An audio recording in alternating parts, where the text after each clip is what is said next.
Chers amis, chers visiteurs, chers auditeurs, bon sabbat. Chers amis, chers visiteurs, chers auditeurs, bon sabbat. Bon sabbat. Quelle joie de se retrouver ce matin pour pouvoir louer Dieu. Il est écrit au psaume 138, « Je te célèbre de tout mon cœur. Je chante tes louanges en la présence de Dieu. Je me prosterne dans ton Saint-Temple et je célèbre ton nom à cause de ta bonté, à cause de ta fidélité. Le jour où je t'ai invoqué, tu m'as exaucé, tu m'as rassuré, tu as fortifié mon âme. Quand je marche au milieu de la détresse, tu me rends la vie. L'Éternel agira en ma faveur. Éternel, ta bonté dure toujours. » Oui, mes amis, si nous sommes ici ce matin, si nous avons été en mesure de quitter notre lit, c'est parce que les bontés de Dieu se renouvellent chaque matin pour chacun de nous. Amen. Hier après-midi, j'étais là, au feu de circulation, j'attendais. Et j'ai entendu une voix en arrière me dire, « Monsieur, pouvez-vous m'aider à traverser la rue ?» Là, tout à coup, je me retourne et je vois une dame aveugle avec sa canne. Et là, sans tarder, je l'ai aidé à traverser la rue, pour la traverser. Et là, elle a pris le temps de me remercier et elle est partie. Et là, j'étais là en réflexion, puis je me suis dit, « Oh, Cliff, c'est quand la dernière fois que tu as remercié Dieu pour la capacité de voir? Le fait de pouvoir voir le ciel, de voir le soleil. » Je ne sais pas cette dame, si elle est née aveugle, si elle est devenue aveugle, je ne sais pas.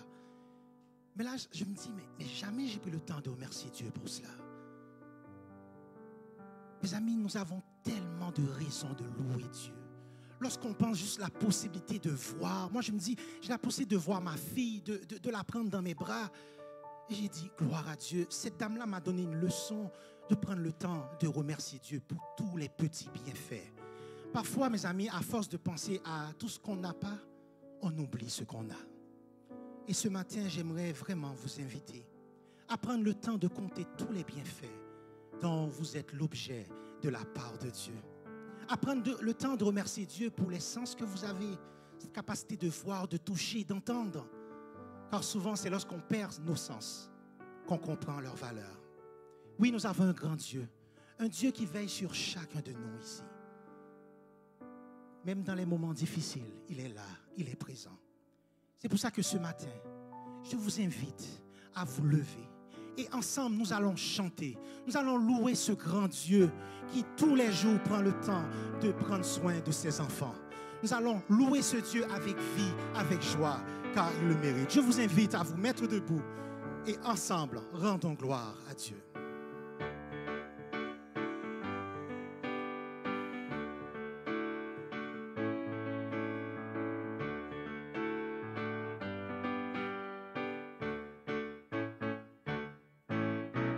La route du chrétien n'est pas toujours facile. Elle n'est pas bordée de fleurs, mais de roses et d'épines. Mais si nous luttons tous avec force et courage, nous aurons la victoire. Car tout le long du chemin, tout le long du chemin, tout le long du chemin, le Seigneur m'accompagne. La route du chrétien n'est pas toujours facile. Elle n'est pas bordée de fleurs, mais de roses et d'épines. Et si nous luttons tous avec force et courage, nous aurons la victoire.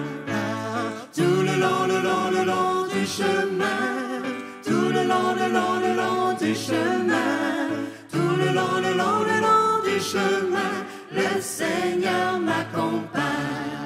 Jésus nous aime, croyez-moi, il est le même, jusqu'à la croix, afin de sauver les pécheurs. Alors venez, donnez-lui votre cœur. Car tout le long du chemin, tout le long du chemin, tout le long du chemin, le Seigneur m'accompagne. Tout le long du chemin, tout le long du chemin, tout le long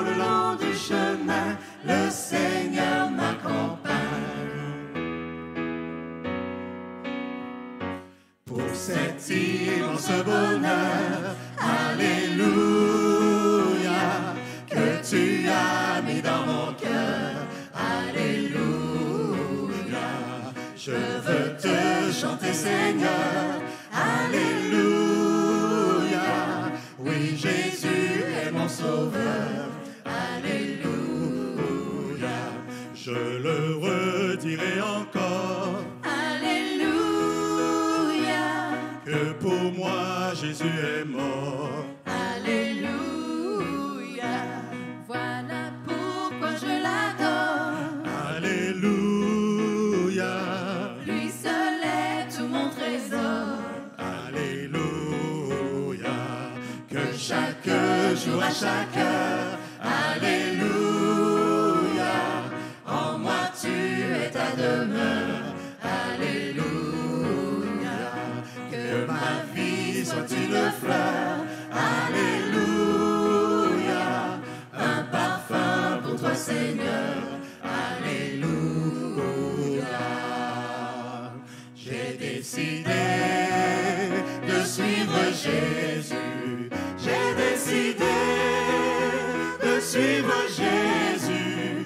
J'ai décidé de suivre Jésus sans reculer, sans reculer. La croix devant moi. La croix devant moi, le monde derrière moi. La croix devant moi, le monde derrière moi. La croix devant moi, le monde derrière moi. Sans reculer, sans reculer. Les yeux fixés sur le Seigneur. Les yeux fixés sur le Seigneur Jésus. Les yeux fixés sur le Seigneur Jésus. Les yeux fixés sur le Seigneur Jésus. Je le suivrai, je le suivrai. Je le suivrai, je le suivrai.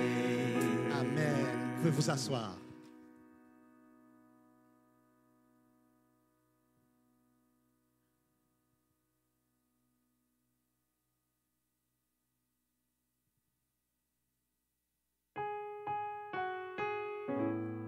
Mais dans toutes ces choses, nous savons que nous sommes plus que vainqueurs par celui qui nous a aimés. Car j'ai l'assurance que ni la mort, ni la vie, ni les anges, ni les dominations, ni les choses présentes, ni les choses à venir, ni les puissances, ni la hauteur, ni la profondeur, ni aucune autre créature ne pourra nous séparer de l'amour de Dieu manifesté en Jésus-Christ, notre Seigneur.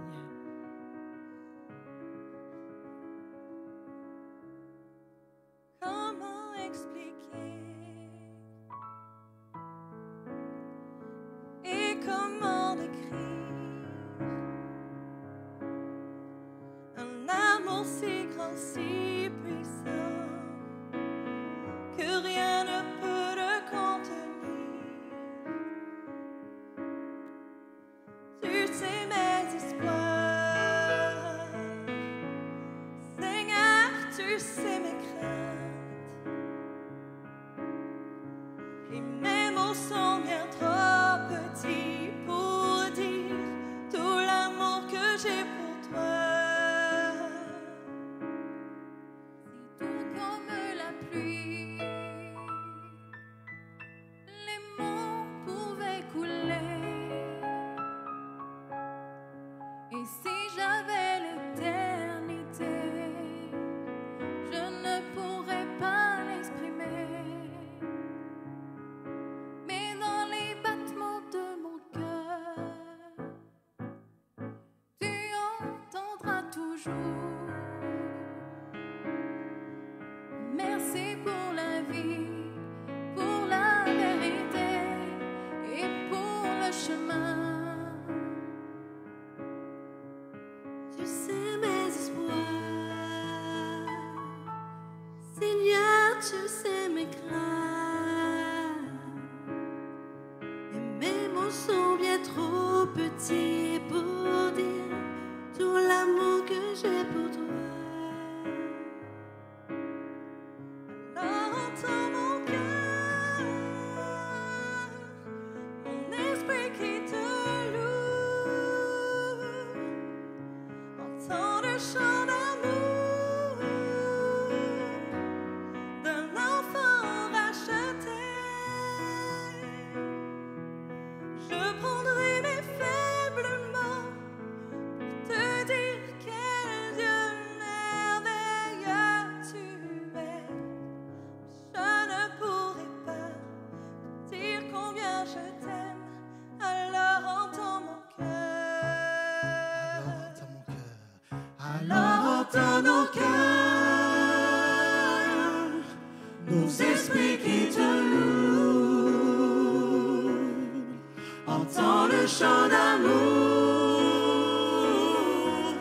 de tout est racheté. Nous prendrons nos faibles mots pour te dire quel Dieu merveilleux tu es. Nous ne pourrons pas te dire tout notre amour, alors entends nos cœurs. Alors entends nos cœurs. Alors entends nos cœurs, nos esprits qui te louent. Entends le chant d'amour, de tout est racheté. Nous prendrons nos faibles mots pour te dire quel Dieu merveilleux tu es. Nous ne pourrons pas te dire tout notre amour, alors entends nos cœurs. Non, nous ne pourrons pas te dire tout notre amour, alors entends nos cœurs. Amen, amen, amen. Est-ce que vous savez que Dieu entend vos cœurs? Que même lorsque vous lancez des soupirs que d'autres personnes ne peuvent pas entendre, Dieu vous entend là où il est. Et en ce moment, nous allons prendre le temps de pouvoir prier ensemble, de pouvoir prier deux par deux. Mais cette fois-ci, ce n'est pas pour demander des requêtes, ce n'est pas pour faire des demandes à Dieu, mais pour le remercier. Le remercier pour son amour, le remercier pour ses bienfaits envers nous, pour toutes les bénédictions dont nous sommes l'objet de sa part. D'habitude, lorsqu'on est deux par deux, c'est pour faire des demandes, mais cette fois-ci, c'est simplement pour remercier et louer Dieu. Donc je vous invite à trouver quelqu'un dans la salle, à côté de vous, devant vous, en arrière de vous, et prier ensemble pour remercier Dieu pour son amour, remercier pour le salut qu'il nous donne et pour sa présence dans notre vie. Tandis que vous allez prier, d'accord, nous en avant, nous allons continuer à chanter. Donc je vous invite à vous trouver quelqu'un dans la salle pour prier.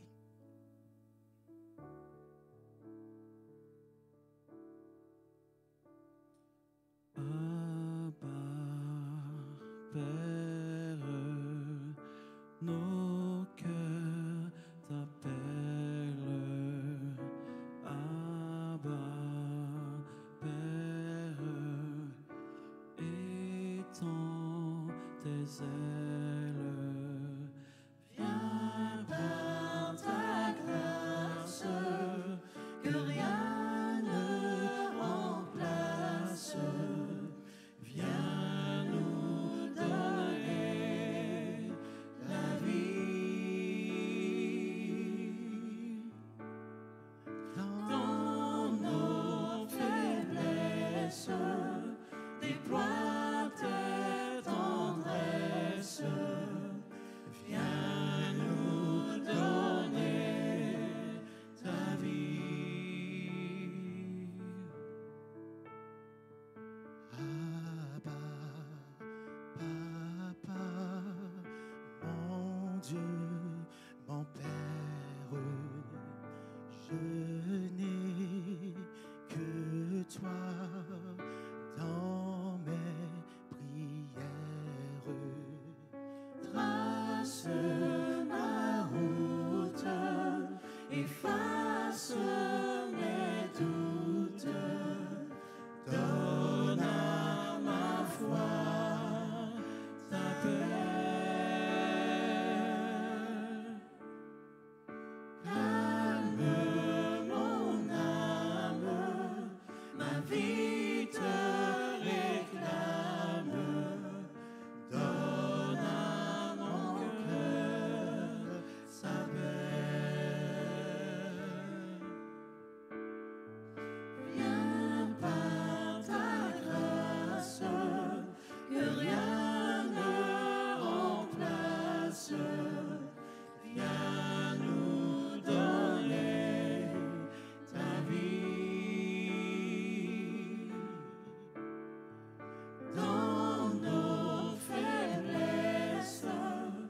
Déploie tes tendresses, viens nous donner ta vie.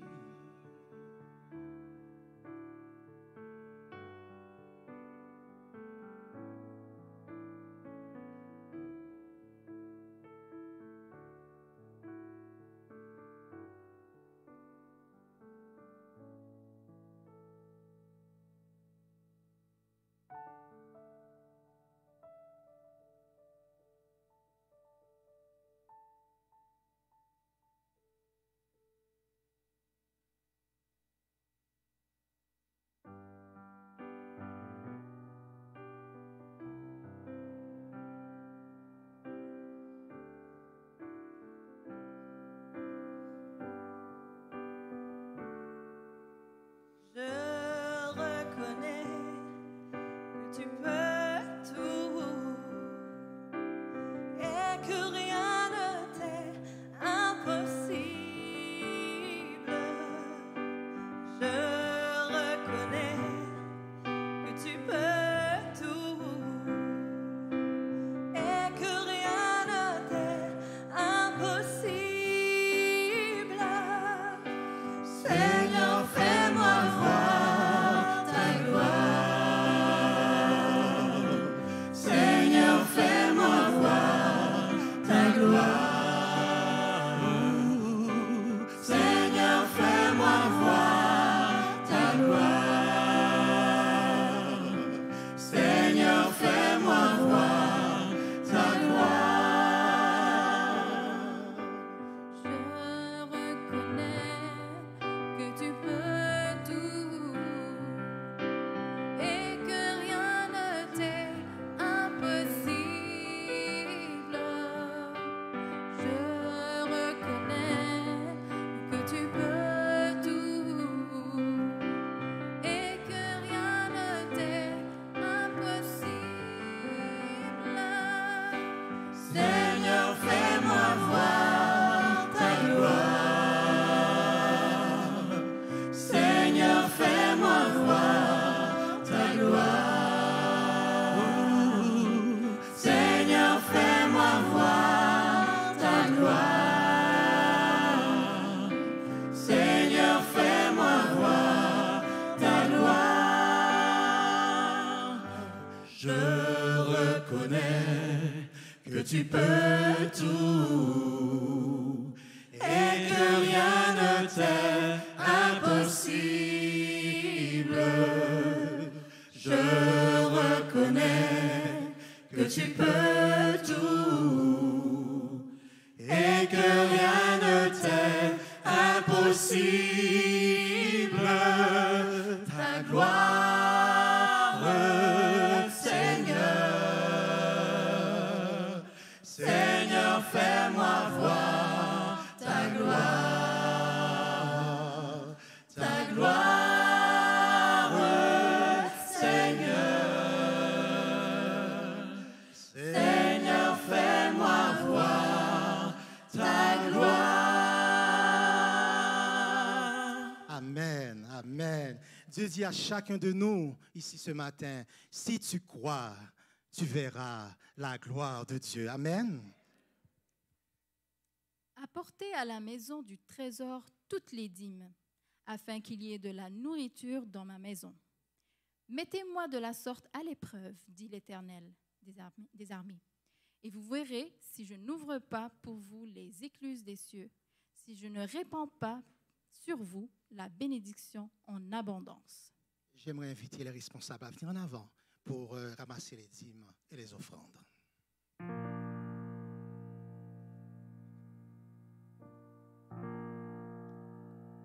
Comment te remercier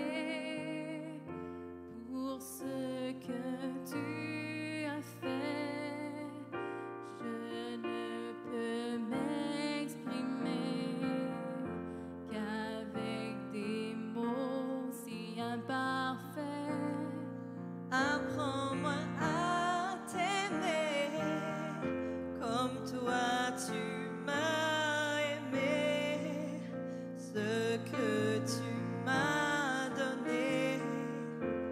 jamais je n'aurais espéré. Sans toi, ma vie serait gâchée. Sans paix, sans joie, sans aucun but. Accepte ma reconnaissance, Seigneur Jésus. Sans toi, ma vie serait gâchée. Sans paix, sans joie, sans aucun but. Accepte ma reconnaissance, Seigneur Jésus. Quand je suis dans le noir, tu éclaires ma vie. Quand la tempête gronde, tu es celui qui me conduit. Quand tout est incertain, c'est toi qui me rassures. Tu es dès le matin le soutien de ma faible foi. Sans toi, ma vie serait gâchée. Sans paix, sans joie, sans aucun but. Accepte ma reconnaissance, Seigneur Jésus. Sans toi, ma vie serait gâchée. Sans paix, sans joie, sans aucun but. Accepte ma reconnaissance, Seigneur Jésus. Sans toi, ma vie serait gâchée. Sans paix, sans joie, sans aucun but. Accepte ma reconnaissance, Seigneur Jésus. Sans toi, ma vie serait gâchée. Sans paix, sans joie, sans aucun but. Accepte ma reconnaissance, Seigneur Jésus. Amen. Amen. Céleste Père, nous voulons te dire merci. Merci pour toutes tes bénédictions en notre faveur. Merci pour la vie que tu nous donnes jour après jour.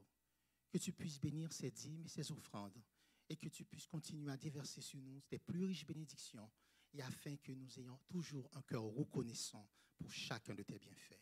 Sois avec nous, dirige-nous et fais le vide en nous, nous t'en prions. Au nom de Jésus. Amen.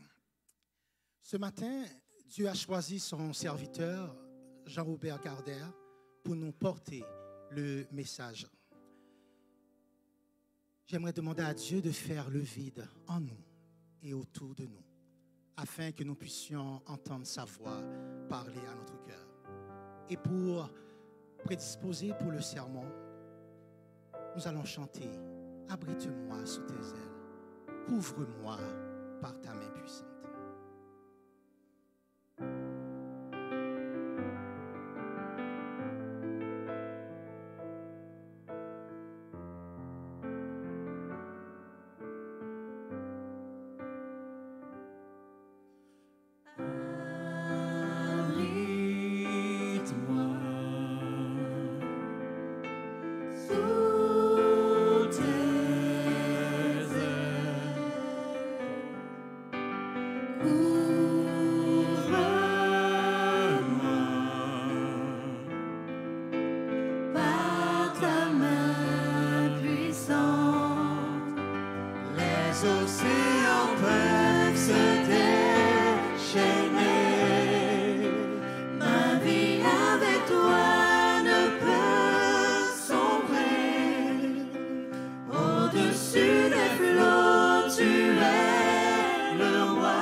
tu domines les tempêtes. Je suis tranquille car tu es là.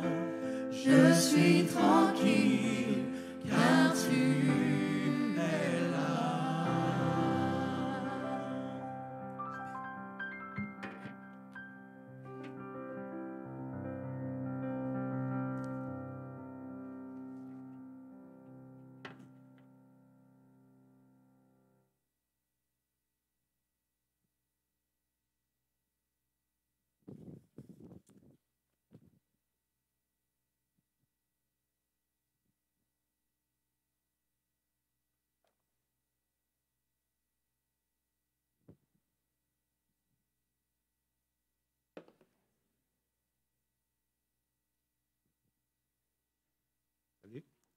Bonjour et bon sabbat à tous.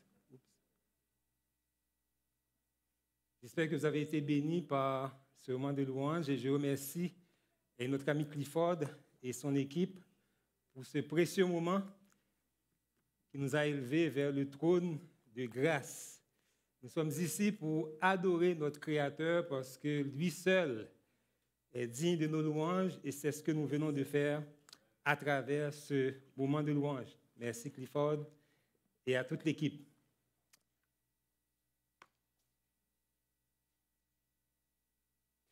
La réflexion que je vais partager avec vous ce matin est en quelque sorte une continuité de l'école du sabbat. Donc, vous savez qu'on étudie un thème très intéressant ce trimestre-ci à l'école du sabbat, donc qui parle justement de la nécessité de s'occuper des démunis, des plus faibles. Et je dois vous avouer, j'ai assisté à l'école du sabbat ce matin et puis en écoutant les interventions des uns et des autres, j'avais le goût de dire, mais arrêtez, vous êtes en train de prêcher mon sermon.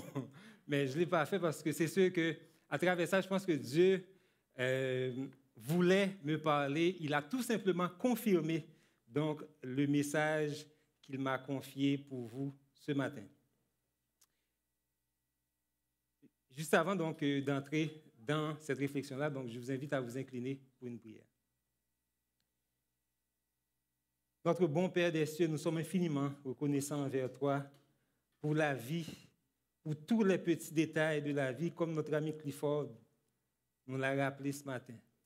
Nous avons besoin de prendre le temps, bon Père, de te remercier pour toutes nos facultés, pour nos 5 sens qui fonctionnent. Merci, mon Père, pour la vie.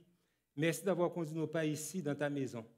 Et Seigneur, je m'apprête à ouvrir ta parole, à la partager avec tes enfants présents ici dans cette assemblée. Qui suis-je pour parler en ton nom?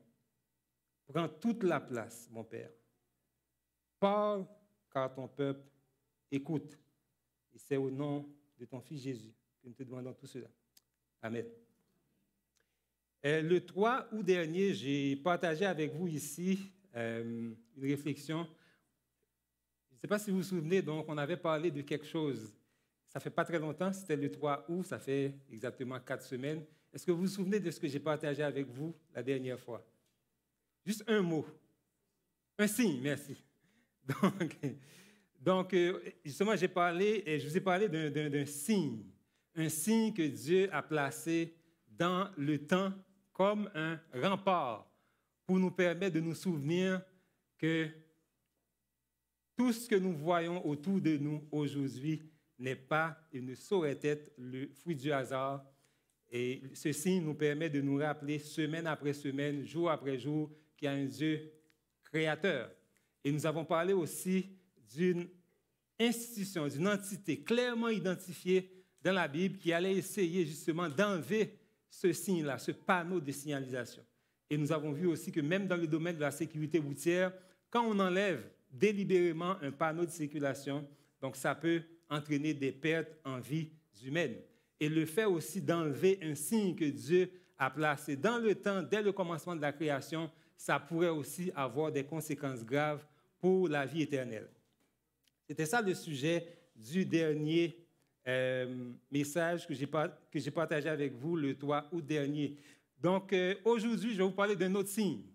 Mais cette fois-ci, C'est un signe que Dieu a placé dans nos relations. Et le texte de base de ma réflexion, on va beaucoup lire dans la Bible aujourd'hui. J'ai une mauvaise nouvelle, c'est que j'ai oublié à la maison ma clé USB sur laquelle j'avais donc mes textes.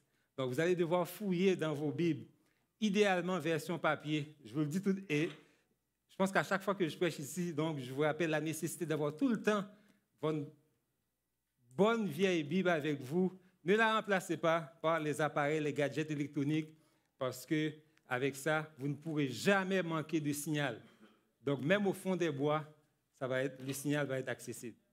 Donc, le texte de base de ma réflexion avec vous ce matin se trouve dans Jean 13, les versets 34 et 35, un texte qui est très familier à mes amis du ministère de la prière. C'est un texte qu'on récite maintenant, donc à chacune de nos réunions de prière, et plusieurs donc, de mes amis l'ont mémorisé. C'est un texte aussi que je vous invite à mémoriser si vous le pouvez. Donc, dans Jean 13, les versets 34 et 35, donc ça va être notre texte de base pour la réflexion de ce matin. Je le lis tout de suite avec vous. Je vous donne un commandement nouveau. Aimez-vous les uns les autres comme je vous ai aimés. Vous aussi, aimez-vous les uns les autres. À ceci, tous connaîtront que vous êtes mes disciples, si vous avez de l'amour les uns pour les autres. C'est un commandement que Jésus donne à ses disciples, donc juste avant de quitter cette terre. Et pourquoi est-ce qu'un commandement peut être un signe? En quoi est-ce qu'un commandement peut être un signe? On va encore aller dans la Bible, on va lire cette fois-ci dans le livre du Deutéronome, c'est dans l'Ancien Testament, Deutéronome au chapitre 6, et on va lire le verset 1er et ensuite les versets 6 à 8. Deutéronome 6, verset 1er et les versets 6 à 8. Voici les commandements, les lois, les ordonnances que l'Éternel, votre Dieu, a commandé de vous enseigner, afin que vous les mettiez en pratique dans le pays dont vous allez prendre possession. Versets 6 à 8. Et ces commandements que je te donne aujourd'hui seront dans ton cœur. Tu les inculqueras à tes enfants, et tu en parleras quand tu seras dans ta maison, quand tu iras en voyage, quand tu te coucheras et quand tu te lèveras. Tu les liras comme un signe sur tes mains et ils seront comme des frontaux entre les yeux. On va revenir sur ce verset après, sur ce texte.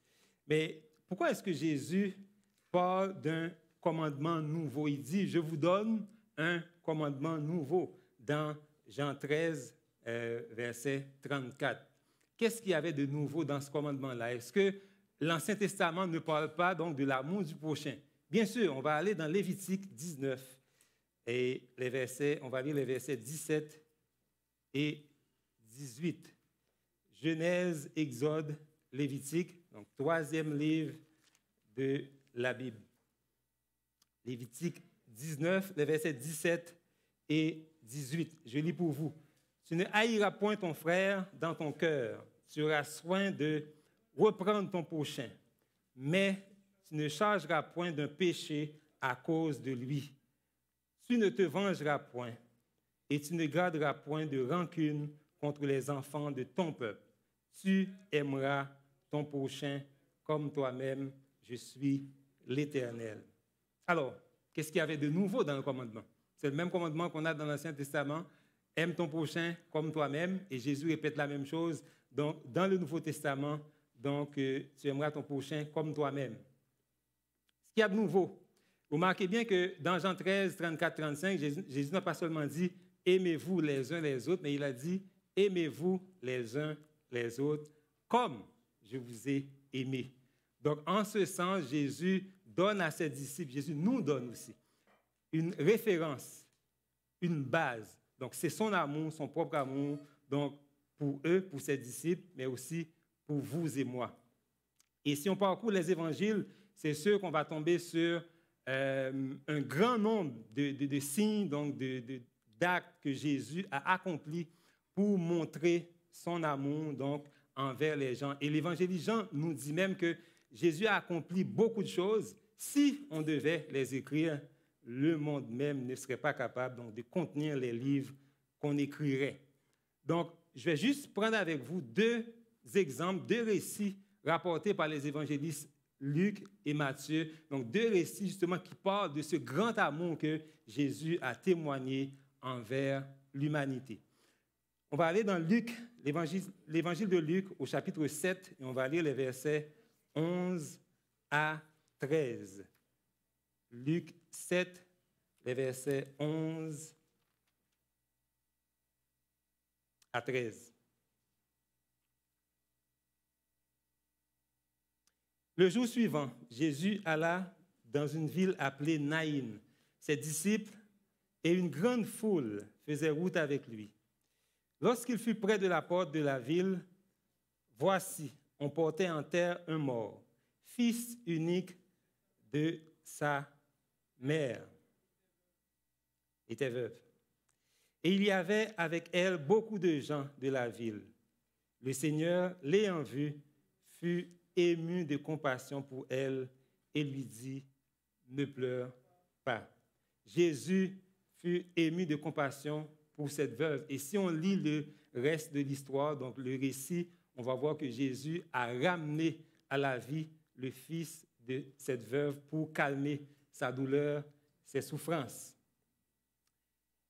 Un deuxième récit dans Matthieu 14, les versets 13 et 14. Matthieu, chapitre 14.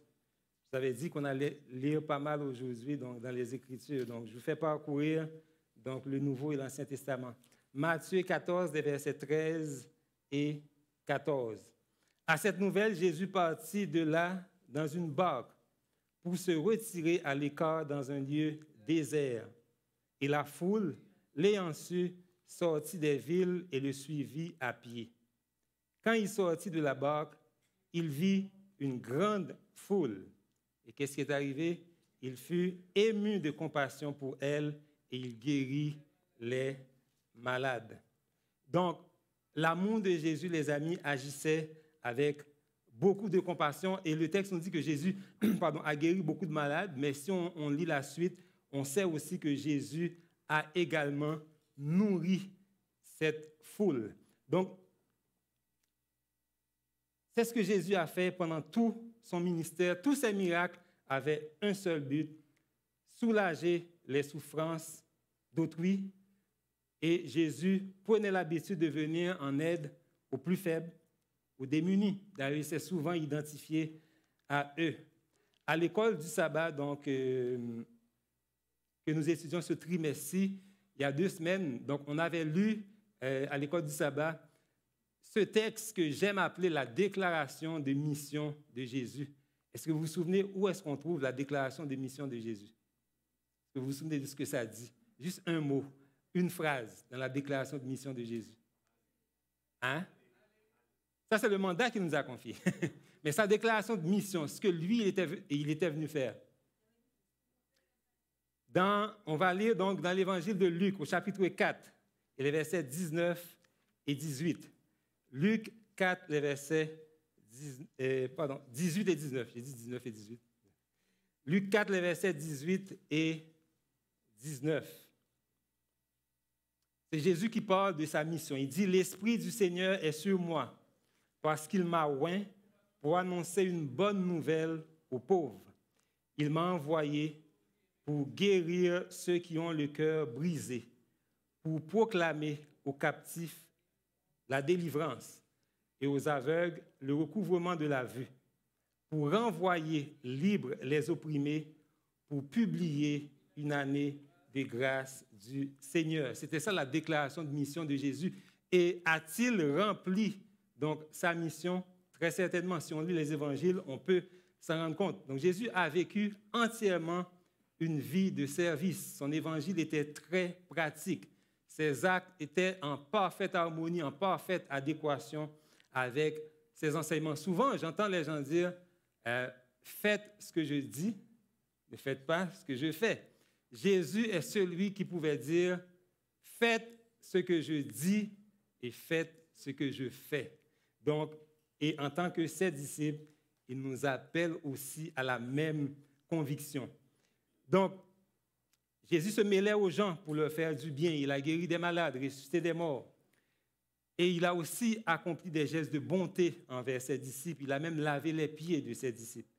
Et ce qui m'a toujours surpris, ce qui m'a toujours, pas étonné, mais ça a toujours attiré mon attention, Jésus a même lavé les pieds de Judas qui allait le trahir. Il savait très bien que Judas allait le trahir. Il s'est rabaissé et il a lavé les pieds de Judas. Quand Jésus dit à ses disciples, à ceux-ci, tous connaîtront que vous êtes mes disciples, si vous avez de l'amour les uns envers les autres, les uns pour les autres, il leur dit tout simplement, vous serez mes disciples si vous manifestez envers autrui, envers votre prochain, la même compassion, la même miséricorde, le même amour que vous m'avez vu manifester envers ceux qui étaient dans le besoin. Et aujourd'hui, ce même mandat nous est légué parce que nous sommes ses disciples. Et qu'est-ce que ce commandement implique? Il implique que notre vie donc, doit témoigner de qui nous sommes, de qui nous servons. En d'autres termes, notre vie doit permettre aux gens de voir Jésus à l'œuvre. Et ce ne sont pas des mots que je dois prononcer avec légèreté. J'aimerais même les prononcer comme une prière. Seigneur, fais que ma vie permette au monde de voir Jésus à l'œuvre. Et comment les gens peuvent-ils voir Jésus donc, à travers donc, notre vie, à travers nos gestes, à travers nos actions? C'est en reproduisant exactement les actes de bonté et d'amour qu'il accomplissait en faveur des gens. Et qu'est-ce que Jésus attend de chacun de nous? On a mentionné ce texte aussi ce matin à l'école du sabbat. Jésus il nous dit, voici ce que j'attends de chacun de vous. Et c'est une sentence qui va être prononcée au jour du jugement, que nous trouvons dans Matthieu 25, les versets 31 à 40. Et on va lire complètement Matthieu 25, les versets 31 à 40. Voici ce que Jésus prophétise sur ce qui va arriver donc au jour du jugement final, quand le monde entier va se retrouver devant le trône de Dieu pour le prononcer de la sentence. Dans Matthieu 25, les versets 31 à 40, nous disons ceci. « Lorsque le Fils de l'homme viendra dans sa gloire, avec tous les anges, il s'assiera sur le trône de sa gloire. Toutes les nations seront assemblées devant lui.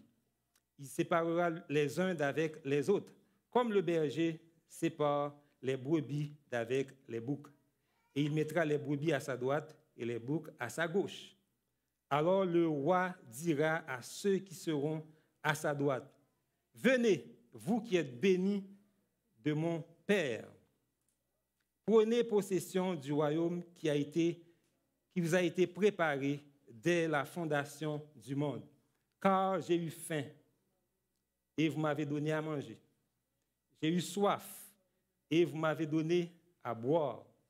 J'étais étranger et vous m'avez recueilli. J'étais nu et vous m'avez vêtu. J'étais malade et vous m'avez visité.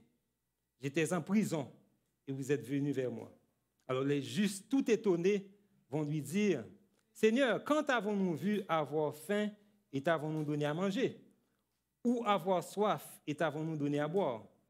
Quand avons-nous vu étranger et t'avons-nous recueilli? Ou nu et t'avons-nous vêtu?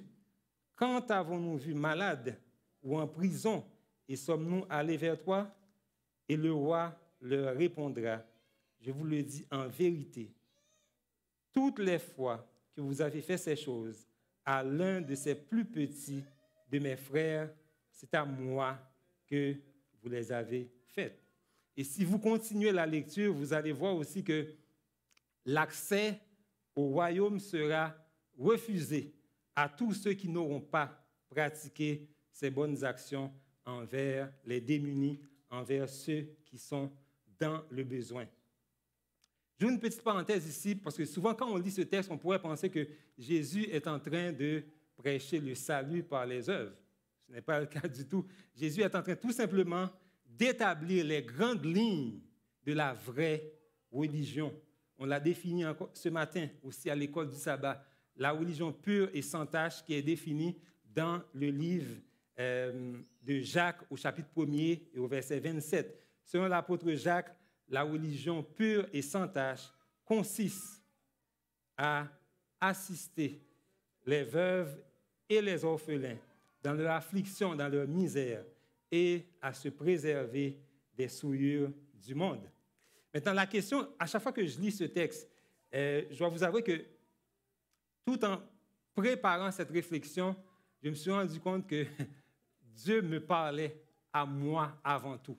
Donc, les questions que je me pose à travers ce texte, à travers ce sermon, bien, ces questions, je me les adresse à moi avant tout. Et s'il y en a qui veulent tout simplement réfléchir là-dessus, gloire à Dieu. Mais je vais me poser des questions à moi. Est-ce que je pratique la religion pure et sans tache devant Dieu dans mes actions de tous les jours?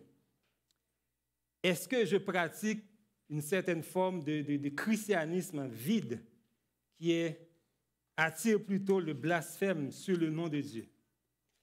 Et cette question, comme je l'ai déjà dit, moi, je me suis posé cette question, et chacun de nous devrait se la poser aussi. Et la référence, le standard qui nous permettra de répondre convenablement à cette question n'est autre qu'une vie de service, la vie de service de Jésus, le divin maître. Si je reviens à cette notion donc de l'un de ses plus petits, qui est l'un de ses plus petits? Quelqu'un a déjà posé une question semblable à Jésus, ce jeune homme riche qui était venu voir Jésus pour savoir s'il était correct, parce que lui, il pensait que tout allait bien dans sa vie, il pensait qu'il était correct devant Dieu parce qu'il observait les commandements. Et il a posé une question à Jésus, « Qui est mon prochain ?» Et pour répondre à cette question, qu'est-ce que Jésus a fait? Jésus avait raconté à ce jeune homme une parabole, la parabole du bon samaritain que nous trouvons dans l'Évangile de Luc au chapitre 10, les versets 30 à 37. Luc 10, les versets 30 à 37, on va lire cette parabole que Jésus avait prononcée. Jésus reprit la parole et dit, « Un homme descendait de Jérusalem à Jéricho. Il tomba au milieu des brigands qui le dépouillèrent, le chargèrent de coups et s'en allèrent, le laissant à demi-mort. Un sacrificateur qui par hasard descendait par le même chemin, ayant vu cet homme, passa outre. Un lévite, un homme d'église, un homme de Dieu, qui arriva aussi dans ce lieu, l'ayant vu, passa outre. Mais un samaritain, un moins que rien aux yeux d'un juif, un samaritain qui voyageait étant venu là, fut ému de compassion lorsqu'il le vit. Il s'approcha et banda ses plaies en y versant de l'huile et du vin. Puis il le mit sur sa propre monture, le conduisit à une hôtellerie et prit soin de lui. Le lendemain, il tira 2 deniers, les donna à l'hôte et dit, « Aie soin de lui, et ce que tu dépenseras de plus, je te le rendrai à mon retour. » Lequel de ces 3, dit Jésus, te semble avoir été le prochain de celui qui était tombé au milieu des brigands? Et le jeune homme a répondu, c'est celui qui a exercé de la miséricorde envers lui. Et Jésus lui dit, va et toi fais de même. Alors, qui est mon prochain? Qui est l'un de ses plus petits? C'est bien entendu celui qui a besoin de moi, celui qui a besoin de mon aide, de mon service. Et je me pose la question, Seigneur, combien de fois j'ai moi-même agi comme le lévite ou le sacrificateur? Combien de fois je n'ai pas été attentif au cri ou à l'appel de quelqu'un que tu as placé sur mon chemin? Combien de fois je n'ai pas su pratiquer la religion pure et sans tache devant Dieu. Combien de fois mon enseignement, mon évangile est resté juste de la pure théorie. Dans le guide du moniteur de l'école du sabbat, on raconte l'histoire d'un groupe de psychologues qui voulaient faire une étude sur la pratique de la miséricorde dans le monde chrétien. Et ces psychologues ont réuni un groupe d'étudiants en théologie et voici la mission qui leur a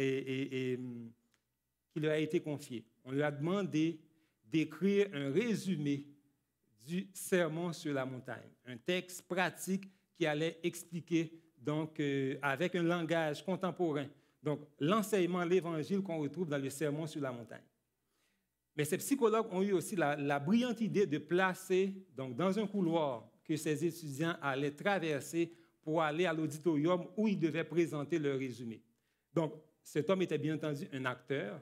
Ils ont placé là un homme qui tordait de douleur et qui toussait. Et je peux vous garantir que ces étudiants avaient en main leur fameux texte avec de très belles paroles sur la miséricorde, sur l'amour du prochain. Et dans l'étude révèle que la majorité des étudiants, dans leur empressement, alors qu'ils avaient le texte sous les bras, ils n'ont même pas remarqué le monsieur qui était dans l'allée qu'ils traversaient pour aller présenter leur sermon, pour aller présenter leur texte. Ce que cette histoire nous dit, c'est que souvent, on prêche de belles paroles, de très belles paroles, mais est-ce que ces paroles-là sont en adéquation avec nos pratiques de tous les jours? Pratiquons-nous au quotidien la religion pure et sans tache, l'évangile de Jésus-Christ, qui était un évangile très pratique. Dans un commentaire très pertinent sur les béatitudes prononcées par Jésus, Ellen White nous dit ceci. L'idéal de la règle d'or est en réalité celui du christianisme lui-même. Tout ce qui ne l'atteint pas n'est que vanité et mensonge. Une religion qui nous permettrait de mépriser nos semblables quand Jésus les a estimés assez précieux pour leur donner sa vie, ou de rester indifférents devant leurs besoins, leurs souffrances ou leurs droits matériels, serait une religion inconséquente. En dédaignant les appels de ceux qui se débattent dans la misère, la douleur ou le péché, nous trahissons le Sauveur. C'est parce que les hommes, et les femmes aussi, portent le nom du Christ, tout en reniant son caractère par leur conduite, que le christianisme a si peu de puissance dans le monde et que ce nom est blasphémé. Je relis la dernière phrase parce qu'elle m'a beaucoup interpellé. C'est parce que les hommes portent le nom du Christ tout en reniant son caractère par leur conduite que le christianisme a si peu de puissance dans le monde et que le nom de Dieu est blasphémé. Malheureusement, beaucoup de gens fuient la religion, beaucoup de gens fuient l'Église à cause de mon comportement, à cause de mon manque d'amour, à cause de notre manque d'amour, parce que tout simplement, nous n'avons pas vécu le christianisme du Christ. Le divin Maître nous appelle à être ses mains, ses pieds, ses yeux pour soulager les affligés, assister l'orphelin et la veuve, prendre soin de tous ceux qui ont besoin de nous. Le christianisme, les amis, serait une puissance irrésistible si seulement les disciples du Christ pouvaient enseigner, mais surtout vivre l'Évangile.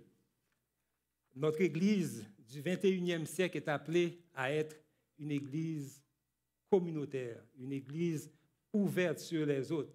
Je rends gloire à Dieu pour notre service à la communauté, mais souvent, par exemple ici au centre, quand on parle de service à la communauté, on pense à qui? On pense à Racha, on pense à son équipe.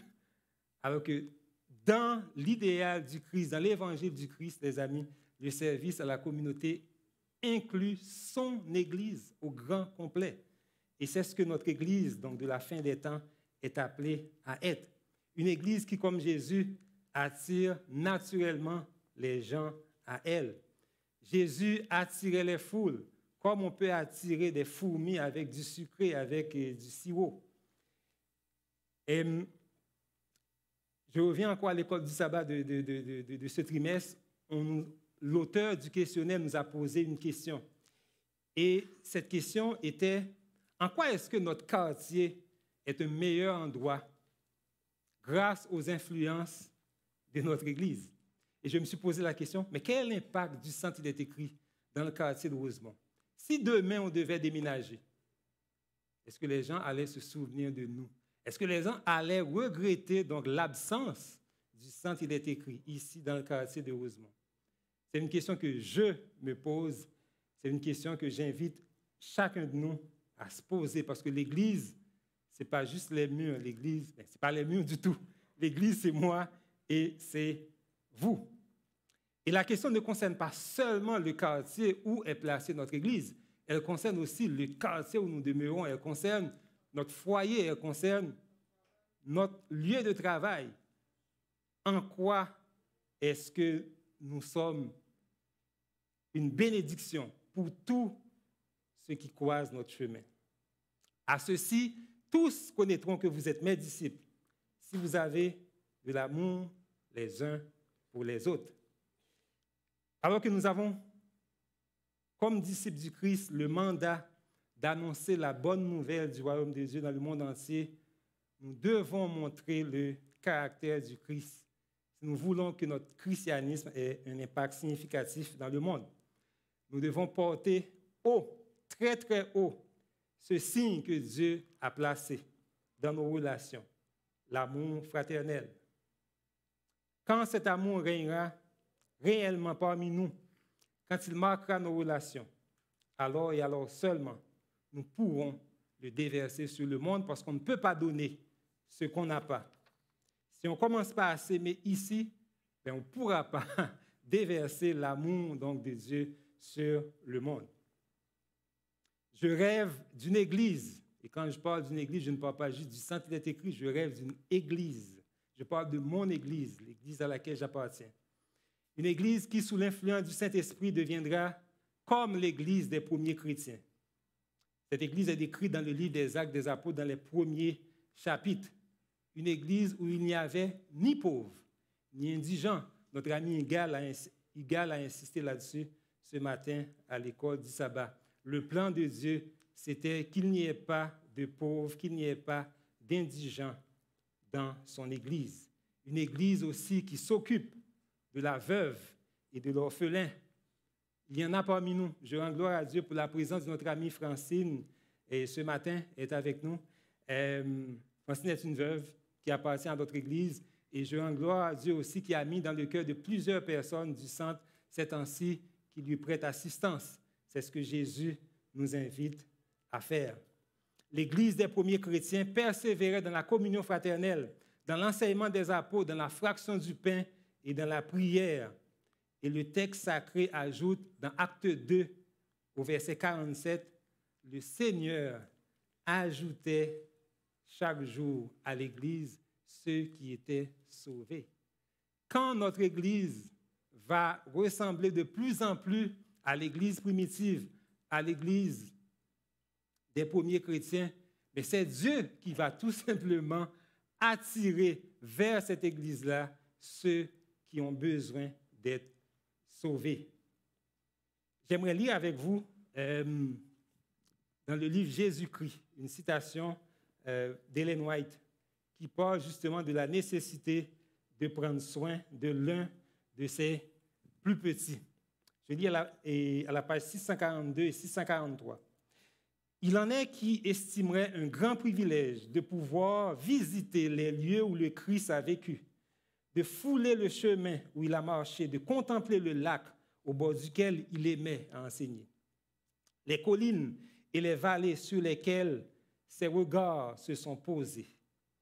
Mais point n'est besoin d'aller à Nazareth, à Capernaum ou à Béthanie pour marcher sur les traces de Jésus.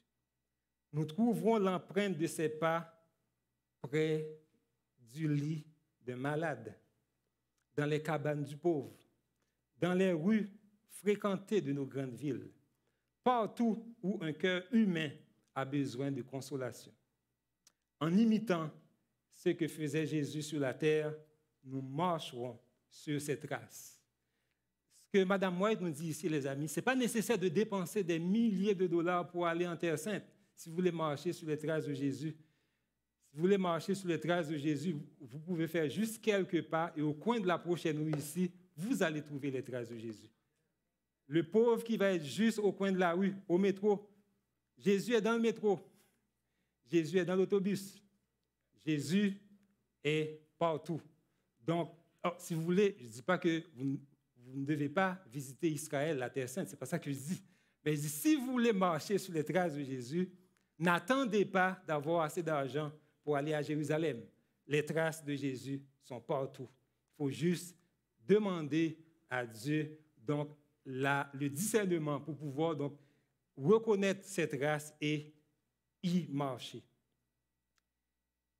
L'Église que nous avons, dont nous avons besoin pour ces temps de la fin, c'est une Église où l'amour fraternel déborde au point d'être déversé sur le monde. Une Église qui va naturellement, comme je l'ai dit tantôt, attirer les âmes perdues. Une Église dont l'adoration ne consiste pas seulement dans les chants et les prières, c'est important aussi, mais avant tout dans le service auprès des autres. J'ai compris à travers l'école du sabbat que la meilleure adoration, les amis, la meilleure adoration réside dans le service. Je peux venir ici et les gens voient que je chante, mon esprit est ailleurs. Chanter ne suffit pas. Lire la parole de Dieu ne suffit pas. Prier ne suffit pas. Mais le service va tout simplement compléter cette adoration que nous offrons à notre Créateur. J'aimerais, pour finir, donc, emprunter ces belles paroles du réformateur Martin Luther qu'il a prononcées au cours d'un sermon. Voici ce qu'il dit. « Es-tu riche? Que ton bien soit utile aux pauvres. Es-tu pauvre? Que ton service soit utile aux riches. Si ton travail n'est utile qu'à toi-même, le service que tu prétends rendre à Dieu n'est qu'un mensonge. Si ton travail n'est utile qu'à toi-même, si tu vois juste tes propres intérêts, ton propre bien-être, le service que tu prétends rendre à Dieu n'est qu'un mensonge. Alors, qui est mon prochain? C'est celui qui a besoin de moi et à qui je dois prêter assistance, riche ou pauvre. Qui est l'un de ses plus petits?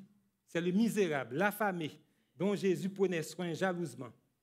Et Jésus dit à chacun de nous aujourd'hui, à moi en premier, je termine avec ça, toutes les fois que vous avez témoigné de la bonté envers l'un de ces plus petits de mes frères, c'est à moi que vous l'avez fait.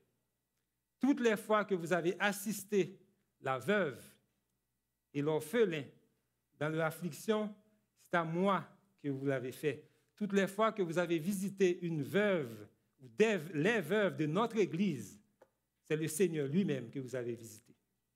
Toutes les fois que vous avez visité les malades sur leur lit de douleur, il y a des malades parmi nous. C'est à moi que vous l'avez fait. Toutes les fois que vous avez jeté un œil favorable sur le pauvre, c'est à moi que vous l'avez fait. Et aussi toutes les fois que vous avez traité avec respect et dignité le frère ou la sœur de condition humble, c'est à moi que vous l'avez fait. À ceux-ci, tous connaîtront que vous êtes mes disciples, dit Jésus, si vous vous aimez inconditionnellement les uns les autres. Alors et alors seulement, notre christianisme aura plus de puissance et plus d'impact sur le monde. Il pourra attirer vers le royaume de Dieu ceux qui sont perdus. Que Dieu nous aide, que Dieu m'aide en tout premier lieu à être les yeux, les mains et les pieds du Christ et que le monde puisse voir en moi, en chacun de nous, l'amour de Jésus à l'œuvre. Que Dieu vous bénisse.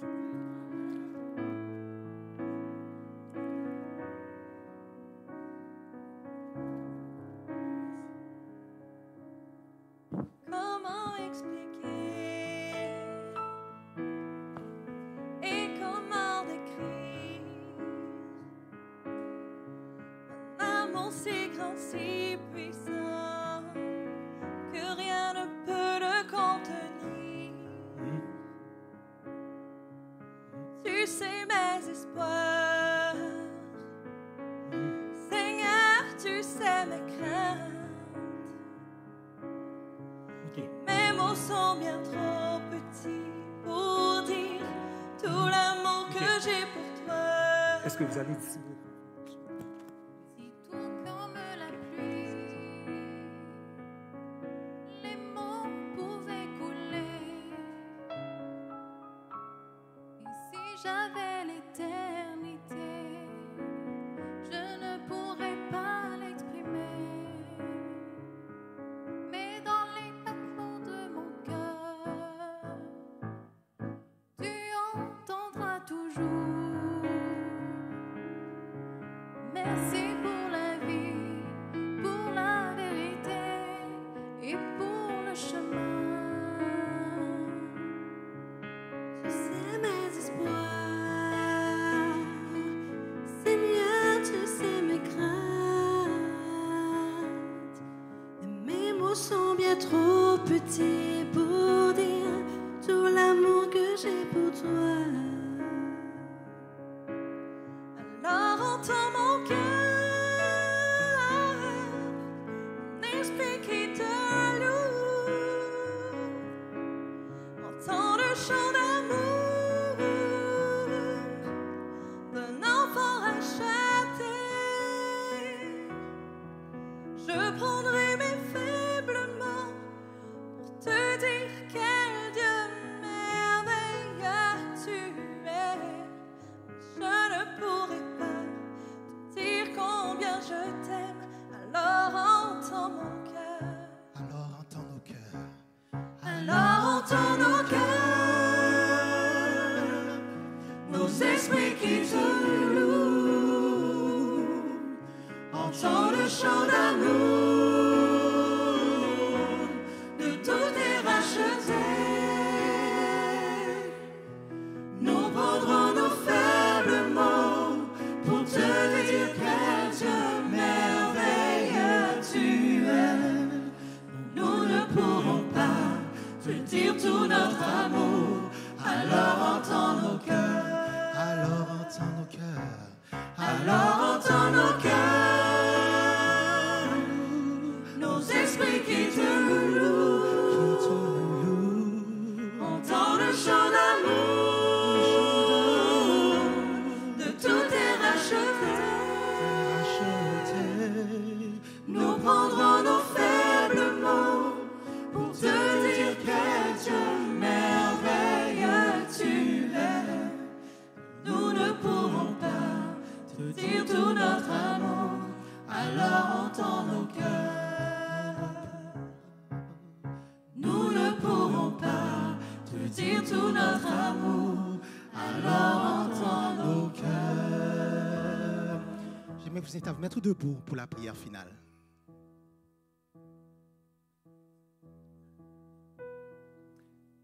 Et juste avant la prière finale, j'ai parlé pendant les annonces donc, du séminaire sur l'anxiété et la dépression qui démarre bientôt.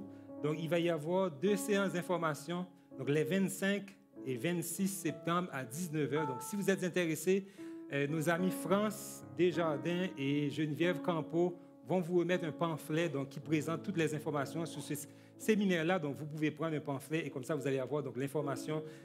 Même si ce n'est pas pour vous, si vous connaissez quelqu'un que ça pourrait intéresser, donc vous pouvez quand même prendre le pamphlet et partager l'information avec cette personne-là. Donc, je vous invite à vous incliner pour la prière. Oui, notre Dieu, notre Père, nous voulons te remercier pour ta parole que tu nous envoies ce matin. Seigneur, tu nous appelles à vivre un évangile pratique. Tu nous appelles à vivre la religion pure et sans tâche. Aide-nous, s'il te plaît, à ne pas être juste de grands théoriciens, mais aide-nous, bon Père, à savoir mettre en pratique ce que tu nous envoies comme enseignement. Bénis, s'il te plaît, ton peuple présent ici et permets que chaque personne puisse quitter cette salle avec une portion de bénédiction que tu as distribuée en cette journée de sabbat. Bénis, s'il te plaît, le reste de la journée et aide-nous à rester dans un esprit de prière, dans un esprit bien disposé pendant ces heures sacrées du sabbat. Et c'est au nom et par les mérites de Jésus, ton Fils, que nous t'avons prié. Amen. Je vous invite à vous rasseoir. Les membres du service d'accueil vont procéder à la sortie. Merci, passez un bon sabbat.